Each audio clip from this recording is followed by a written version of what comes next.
हे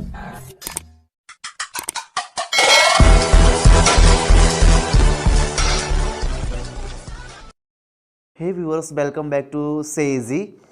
आज हम लाए हैं 822 MZ का जो हम पार्ट कल हमने फर्स्ट किया था। आज इसका सेकेंड पार्ट डिस्कस कर लेते हैं। इसमें हम क्वेश्चन 2 को डिस्कस करेंगे, मैथ्स के अनसॉल्व को, और इसके क्वेश्चन 2 को डिस्कस करेंगे। फर्स्ट क्वेश्चन मैं पढ़ता हूँ। देखिए, एक क्वेश्चन आपकी स्क्रीन पे लिखा है। इसमें लिखा है, एक पासे को 2 बार फेंका जाता है, इसकी क्या प्रायिकता है कि कम से कम एक बार पासा आएगा। ठीक है, चलिए हम डिस्कस कर लेते हैं अपना क्वेश्चन नंबर ये जो 2 है, इसका फर्स्ट पार्ट है।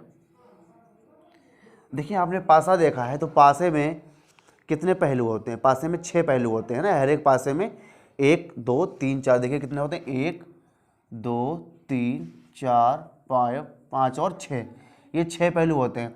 तो हमारे पास जो टोटल कंडीशन बनेगी पासे में, वो कितनी बनेगी? टोटल कंडीशन हमारी बनेगी 6 एक पासे में, 6 एक पासे में, तो दोनों की जो गुणा हो जाएगी वो कितनी कंडीशन बनेगी? 6 गुणे 6 यानी कि 36, है ना।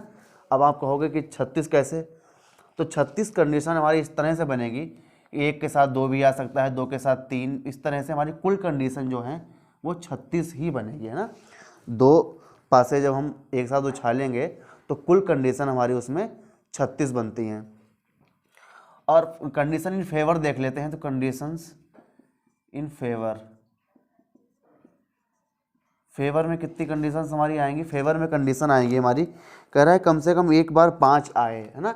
एक बार 5 आने की कंडीशन क्या बनेगी? देखिए, मान लेते हैं कि पहले पासे में अगर 1 आएगा तो दूसरे में 5, फिर 2 के साथ 5, फिर 3 के साथ भी 5 आएगा, और 4 के साथ भी 5 आएगा। कम से कम एक बार कहा है तो 5 के साथ 5 भी आ सकता है, और 6 के साथ 5 आएगा। ठीक है, 1 2 3 4 5 6, एक बार तो हमारा ये कंडीशन बन जाएगी जब हम सेकेंड वाले पासे में 5 5 रख रहे हैं। अब एक कंडीशन ये बनेगी कि फर्स्ट वाले पासे में 5 आए और दूसरे वाले में रिपीट होता रहेगी, 1 5 1 5 2 5 3 और 5 4, और 5 5 तो वही रह जाएगी, तो 5 6 बचेगी, इसे हम काउंट नहीं करेंगे, है ना। देखिए, पहले पासे में हमारा हमने मान लिया है कि दूसरे पासे फर्स्ट कंडीशन हमने दूसरे पासे में 5 फिक्स कर दिया था, उसमें 5 ही 5 आ रहा था, और पहले पासे में 1 2 3 4 5 और 6 आ गए थे। ठीक है, और इस तरह से जो है हमारा दूसरा पासा जो होगा, दूसरे पासे में हम देख लेंगे। अभी इस बार इसमें 5 हम पहले नंबर में फिक्स कर देंगे कि पहले पासे में 5 ही आएगा, और दूसरे पासे में 1 2 3 4 और 5 हमारा यहाँ आ चुका है। इसे हम नहीं, क्योंकि दोनों पासों में 5 5 आ जाएगा, यहाँ इस कंडीशन को डबल हो जाएगी, उसमें नहीं लेंगे हम, इसमें 5 और 6 हो जाएगी। तो टोटल हमारी जो कंडीशन फेवर में होंगी वो होंगी 1 2 3 4 5 6 7 8 9 10 11। तो जो हमारी प्रोबेबिलिटी निकल के आएगी, यानी कि प्रायिकता जो निकलेगी हमारी, प्रोबेबिलिटी इक्वल्स टू निकलेगी total conditions upon condition in favour upon total condition. तो कंडीशन इन फेवर कितनी हमारी 11 है अपॉन 36। तो ये हमारा जो इस क्वेश्चन का राइट आंसर होगा कि 5 कम से कम 11 बार आएगा 36 कंडीशनों में। ठीक है, 36 कंडीशनों में कम से कम 11 बार 5 जरूर आएगा। अब देख लेते हैं हम इसका नेक्स्ट क्वेश्चन। आइए देखते हैं इसका, हम नेक्स्ट क्वेश्चन देख लेते हैं। स्क्रीन पे देखिए, लिखा है इसमें, चित्र में डी पैरेलल है BC के, भुजा AD की लंबाई ज्ञात कीजिए, जबकि दिया गया है कि AE बराबर 2.7 सेंटीमीटर, BD बराबर 10.8 तथा CE बराबर 8.1 सेंटीमीटर। चलिए चित्र बना लेते हैं इसका। दूसरे का क्वेश्चन है, दूसरे का सेकंड पार्ट। चित्र हम इस तरह से बना लेते हैं। इसमें ये चित्र हमारा दिया है कुछ ऐसे। इसमें यह कह दिया गया है कि जो DE भुजा, ये DE है, ये BC के समांतर है, इस तरह से कुछ, है ना। और हमें दिया है हमें AE बराबर 2.7। चलिए यहाँ नोट कर लेते हैं हम, जो दिया है हमें 2.7 सेंटीमीटर AE, और BD 10.8, BD हमें दिया है 10.8, और CE 8.1। देखिए यहाँ पे हम लोग उसमें A यहाँ पे रहेगा हमारा, ए हमें दिया है ये 2.7 है और ये 10.8 और ये हमें 8.1 दिया है। ठीक है, अब हम देख लेते हैं हमें निकालना क्या है। निकालना हमें है AD की लंबाई, जो A और D है इसकी हमें वैल्यू निकालनी है। ठीक है, अब देखिए ये हम यहाँ पर देखिए दो समरूप, हमारे पास समरूपता की प्रमेय से क्या हो जाएगा। अब देखिए इसमें दो त्रिभुज हैं, एक भुजा बराबर है, एक भुजा बराबर, समरूप त्रिभुज जाएगा कौन कौन से, ADE और ABC में, है ना। त्रिभुज कौन कौन से, ADE और एंड त्रिभुज कौन सा, ABE में, है ना। इन दो त्रिभुजों में क्या होगा, समरूपता के रूप में हम लगा देते हैं, क्या हो जाएगी, AD बटे बी, ये AD बटे DB बराबर हो जाएगा हमारा AE अपॉन EC। ठीक है, तो AD की तो वैल्यू हमें निकालनी है, अभी हम AD लिख लेते हैं और इसकी वैल्यू हमें दी है 10.8, AE हमें दिया है 2.7 और EC हमें दिया है 8.1। देखिए इसका पॉइंट से पॉइंट हम काट देते हैं, 27 बन जा, 27 3 जा, है ना। तो AD हमारा जो निकल आएगा वो कितना आ जाएगा, 10.8 अपॉन 3, काट लेते हैं, 3 3 जा 9 और 3 6 जा 18। तो AD इक्वल्स टू निकल के आ जाएगा हमारा 3.6 सेंटीमीटर। तो ये हमारा जो क्वेश्चन नंबर 2 था उसका जो सेकंड पार्ट था उसमें हमें AD की वैल्यू निकालनी थी। तो AD बराबर हमारा यहाँ से आ जाएगा 3.6, ये समरूपता की प्रमेय से। ठीक है, तो बढ़ते हैं इसके नेक्स्ट क्वेश्चन की तरफ। चलिए ये रहा आपका क्वेश्चन नंबर दूसरे का तीसरा प्रश्न, दूसरे का गा part. sin 52 sin 38 minus cos 52 cos 38 का मान ज्ञात कीजिए। देख लेते हैं हम दूसरे प्रश्न का गा पार्ट। sin 52 डिग्री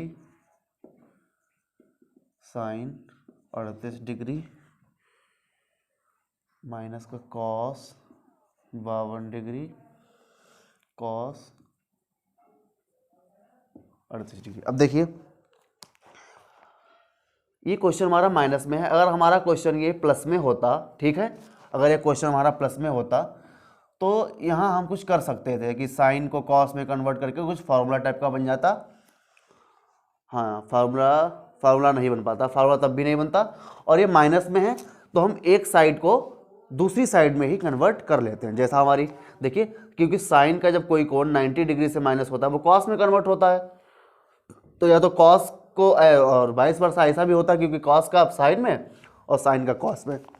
तो चाहे तो आप साइन वाले टर्म को इस कॉस में बदल दीजिए, चाहे कॉस वाले टर्म को साइन बदल दीजिए। ठीक है, आंसर 0 आएगा इसका। देखिए इसे हम लिख सकते हैं साइन 90 माइनस 38 और इसे लिख सकते हैं साइन 90 माइनस 52। यहाँ लिख सकते हैं कॉस 52 और कॉस 38। साइन 90 माइनस थीटा होता है कॉस थीटा, तो कॉस 38। यहाँ भी साइन 90 माइनस थीटा, यहाँ भी होता है कॉस 52। सेम दो चीज़ हमारी बनी थी पहले से ही, कॉस 52 कॉस 38, दोनों टर्म सेम हो गए तो यहाँ से पूरा कैंसिल हो जाएंगे, तो आंसर आ जाएगा हमारा 0।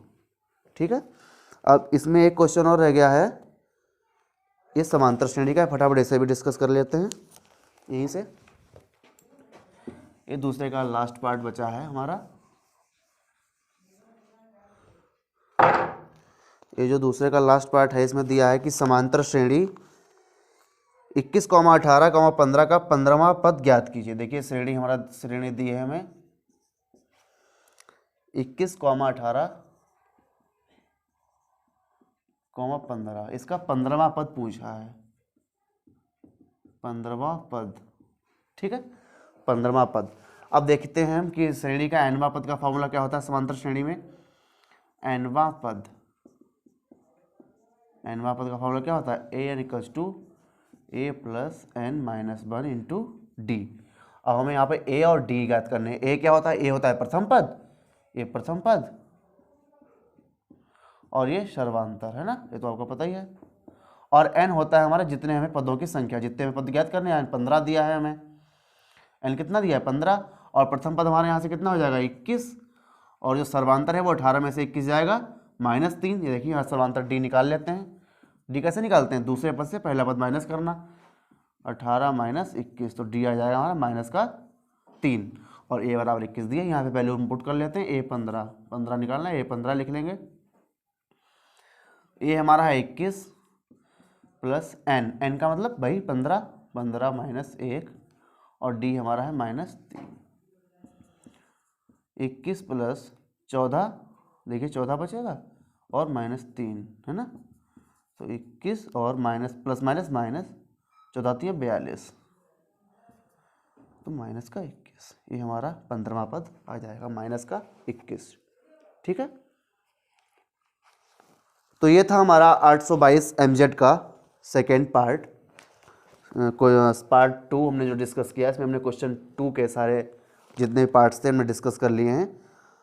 कल हम डिस्कस करेंगे क्वेश्चन नंबर 3 इसका 822 MZ का। तब तक के लिए आप बने रहिए हमारे चैनल से इजी के साथ, और मैथ्स को कहते रहिए easy easy easy. Thanks for watching, मिलते हैं नेक्स्ट वीडियो में।